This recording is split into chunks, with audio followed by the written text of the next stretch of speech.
in London a major negotiation of really chips for rare earths. Roy, get us up to speed on what's happening there and the stakes involved. Scott Bessent leading the U.S. team, and of course the Chinese Communist Party has very tough negotiators. What's happening in London? Talk between the U.S. and China, and our intelligence tells us that CCP is proposing rare earths for chips, meaning that if the United States give the Chinese Communist Party chips, then the CCP would give rare earths. We all know that rare earths is a very important mineral. That's 90% of the rare earths produced by Chinese Communist Party. And this, I think, is never in the U.S. history has any country has showed this kind of gesture to the world, that telling the world that actually any country can blackmail the U.S.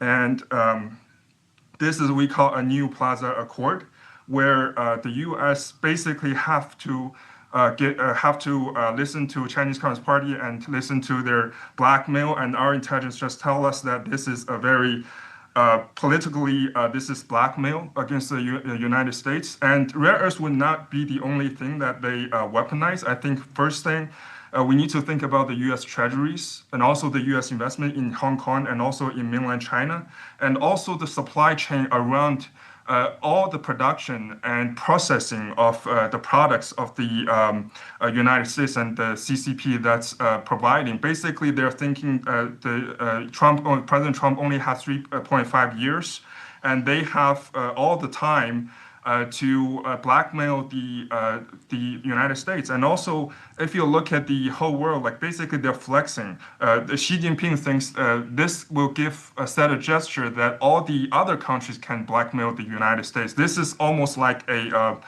Plaza Accord.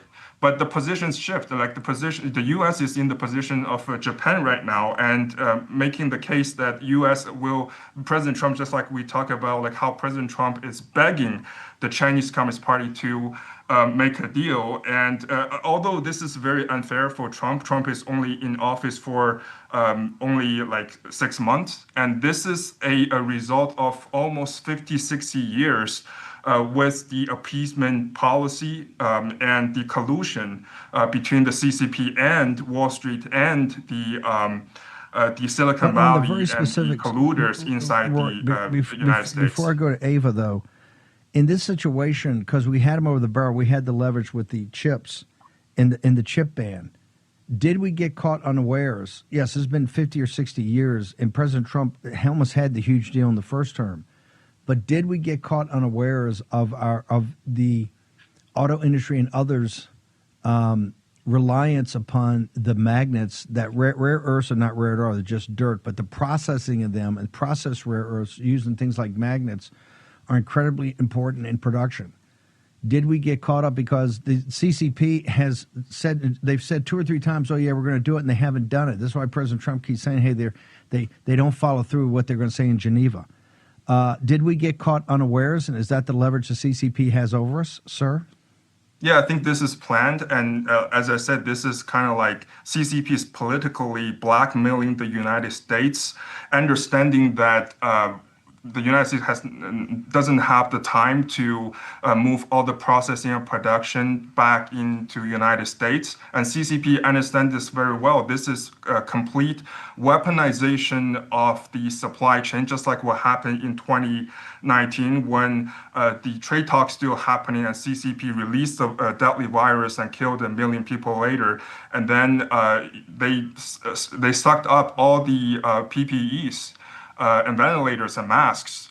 And they've already done that before. So that's why we warned the world, we tried to warn the world with the intelligence brought by the CCP insiders, the whistleblowers risking their lives from supporting Nfsc, to warn the world that the CCP can never be trusted. They never kept their promises. But we think this is really disastrous. And this is the kind of like the economic Pearl Harbor attack on United States economy, and the United States economy is held hostage by the Chinese Communist Party, and this is very dangerous.